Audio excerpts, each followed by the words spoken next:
आपण देखील महायुतीमध्ये आहात, मात्र पक्ष जे आहेत ते स्वबळावर लढण्याची भाषा करतायत. आपण देखील महायुतीमध्ये आहेत, आपली काय भूमिका आहे? आम्ही 1 महिन्यापूर्वीच माननीय आमचे आदरणीय राष्ट्रीय अध्यक्ष राष्ट्रवादी काँग्रेस पक्षाचे या राज्याचे उपमुख्यमंत्री अजितदादा पवार साहेबांना, माननीय आमचे प्रदेश अध्यक्ष माननीय खासदार सुनीलजी तटकरे साहेबांना आणि माननीय खासदार प्रफुल्लभाई पटेल साहेबांना, आम्ही तिघांना, आम्ही सर्व नगरसेवकांनी आणि ज्येष्ठ सर्व नेते मंडळींनी ठाणे शहरातले महापालिकेच्या हद्दीतले भिवंडी महापालिकाचे आणि इतर ठिकाणी आम्ही आधीच सांगितलंय की आम्हाला स्वबळावरच जायचंय. कारण या महापालिकेच्या निवडणुकीत जात असताना या 20 वर्षात त्यांनी केलेला भ्रष्टाचाराचा ओझा आम्हाला घेऊन जायचा नाहीये. कारण आम्ही नवीन दिशा, नवीन वेळ ठरवणारी लोक आहेत. महापालिकेतले बरेचसे प्रश्न आहेत ज्या बाबतीत वर्षानुवर्ष सभागृहात आम्ही कारवाईची मागणी केलेली, भ्रष्टाचार उघडीस आणलेला आहे. तो नवीन ठाणे, जुने ठाणे असू द्या, हॉलिवूड बॉलिवूड पार्क असू द्या, नवीन नवीन घाटांच्या पासून असे बरेचसे रोड असेल, बरेचसे डेव्हलपमेंटचे प्रकार आहे, त्याचे भ्रष्टाचार आम्ही काढलेला आहे.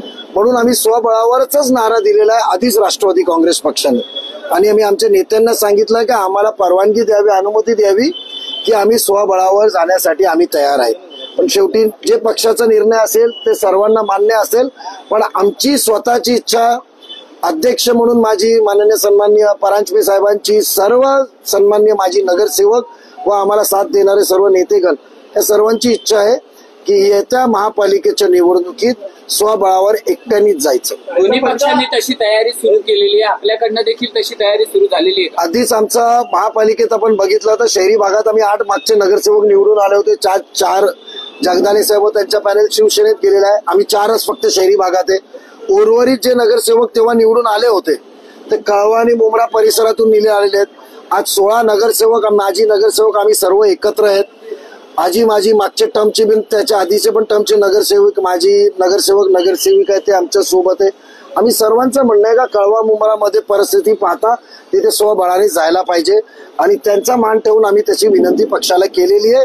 आम्ही शिवसेना आणि भाजपचा विरुद्धच निवडणूक महापालिकाची लढण्याची मानसिकता पण आहे आणि आम्ही त्या पद्धतीने आमची पावलं उचलून तयारीला पण लागलो. दोन्ही पक्षांना वाटतं की आमचा महापौर बसेल, कुठेतरी आपला पक्ष हा गेम चेंजर ठरू शकतो का? किंवा ठाकरे बंधू जेव्हा एकत्र आले तर कोणाचं नुकसान होईल आणि कोणाला याचा फायदा होईल असं वाटतं? बघा, जे काय होणार आहे ते ठाणे शहरात होणार आहे. आमचे मतदाता आणि मागीलचे 10 वर्ष ठाणे शहरातून जे राष्ट्रवादी काँग्रेस पक्ष राबोडी आणि लोकमान्य सोडल्यानंतर पूर्ण भुईसपाट झाली होती. आमच्या ते जुने नेत्यांमुळे आणि फक्त कळवा आणि मुंब्रा शिल्लक राहिली होती. तर इथे ठाणे शहरात असं पण राबोडी सोडून आज 4 उमेदवार आमचे आणि बरेचसे आमचे काही तगडे उमेदवार आम्ही शहरी भागात देणार आहेत. ते घोडबंदर पट्टा असू द्या, इथे आम्ही देणार आहेत.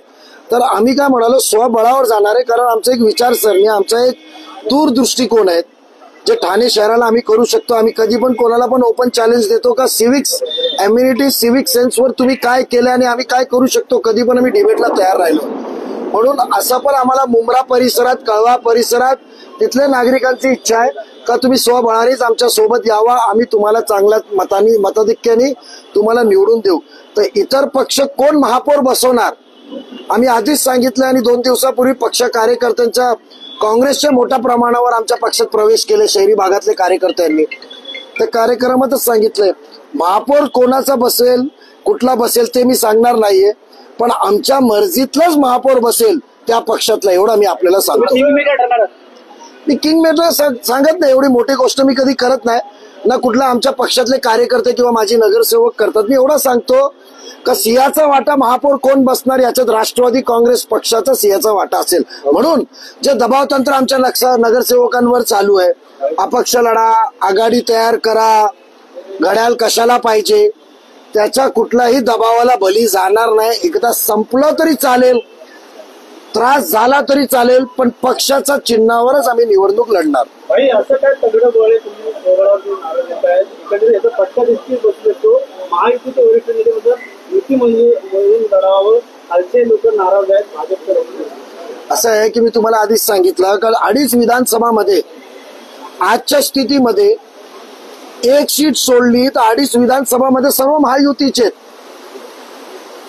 शिवसेना मुख्य पक्षात 2रा नंबर आम्ही होतो राष्ट्रवादी आणि 3ऱ्या नंबरवर भाजप होते. तर या 2.5 विधानसभा म्हणजे कोपरी पाचपगडी पूर्ण, ठाणे शहर पूर्ण आणि ओळा माजीवाडाचा अर्धा भाग हे महापालिकेच्या अंगावर बघितलं तर फक्त महायुतीचे नगरसेवक आहे. एक काँग्रेसची सीट सोडून तर का 90 मध्ये 89 का आघाडीमध्ये लढणार तर इतर कार्यकर्ता जाणार कुठे? दुसरा कळवा भागात आमची ताकदच कळवामध्ये, आमची ताकदच मुंब्र्यामध्ये. तिथे आम्हाला एकटं जायला आम्ही तयार आहोत. तिथे आमचं युद्ध वेगळ्या पक्षाची आहे म्हणून महायुतीची आम्हाला मदत भेटली का नाही भेटली आमची लढाई वेगळी आहे. म्हणून आम्ही कुठल्या हवेत आम्ही म्हणत नाहीये. आम्ही ज्या सीट्स कॉन्सन्ट्रेट करतोय म्हणून आम्ही आमचा महापौर बसेल असं वाक्य कुठे वापरलेलं नाही. पण आमच्या मर्जीतलं असेल त्या पक्षाला आमच्या मर्जीतलं द्यायला लागेल तेवढं नक्की आम्ही सांगू शकतो.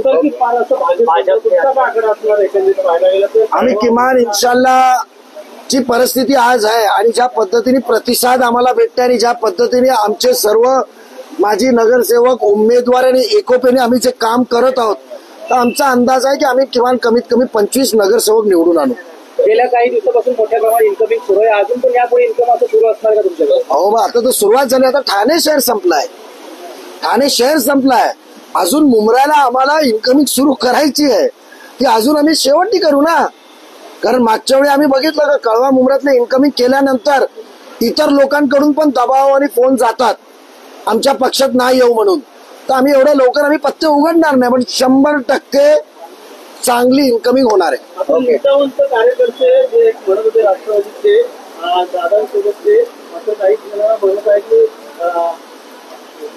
जितेंद्र आव्हाडांचे निष्ठावंत तेच निष्ठावंत आता तुमच्याकडे यायला लागले.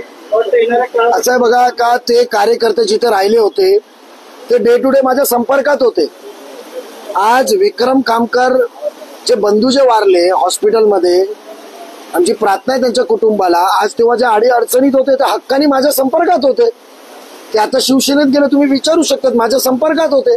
मिलिंद पाटील व सर्व नगरसेवक माजी नगरसेवक जे गेले ते डे टू डे माझ्या संपर्कात होते. तुम्ही तुमच्या स्वतःच्या डोळ्यांनी बघितलंय. तर दादांचा जो विचार आहे की पक्ष कुठला पण असू द्या लोकांची कामं करत राहा तर तिथले होते म्हणजे निष्ठेनी नव्हते, औपचारिक होते. वेळ प्रसंगी त्यांना आम्ही आमच्या सोबत घेतला. असे बरेचसे तिथे जे त्यांना वाटलं त्यांचे ते आम्ही घेणार आहोत. त्यांनी राबोडीत रोज येऊन ठाण मांडून बसावं. आज सेक्युलरची भाषा करतायत. आज आश्चर्य आहे राष्ट्रवादीची परिस्थिती शरद पवार पक्ष राष्ट्रवादी शरद पवार पक्षाची परिस्थिती अशी आहे का त्यांना अध्यक्ष सापडे ना. ज्यांनी मंदिराची FD चोरून ज्याच्यासाठी सुप्रीम कोर्ट पर्यंत धाव करायला लागली चार्जशीट मध्ये पोलीसचे प्रूव्ह झाला त्या माणसाला अध्यक्ष करायला लागतं निवडणुकीच्या तोंडावर. मग याच्यापेक्षा घोर पाप कोणी केलंय? मंदिराचे पैसे चोरलेल्या माणसाला अध्यक्ष करायला लागतं. तर त्यांच्याकडे माणसं कुठे शिल्लक राहिली आहेत?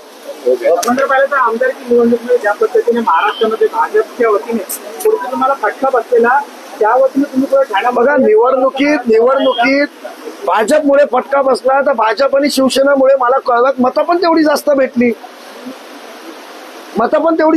मतदान आणि निवडणुकीमध्ये वातावरण असतं ते वातावरण वेगळं होता. तेव्हा आमच्या अल्पसंख्याक समाजाचे सेंटिमेंट्स वेगळे होते. एक नवीन आशा दाखवली गेलेली होती. त्यांनी नवीन सरकारमध्ये मंत्री होणार मग अमुक करणार तमुक होणार दाखवलं होतं. वर्षभरात नागरिकांना कळलंय का आपल्याला फसवणूक झाली आहे. तर महापालिकेची निवडणूक वेगळ्या मुद्द्यांवर लढली जाते. वेगळे विचार असतात ती वेगळी होती.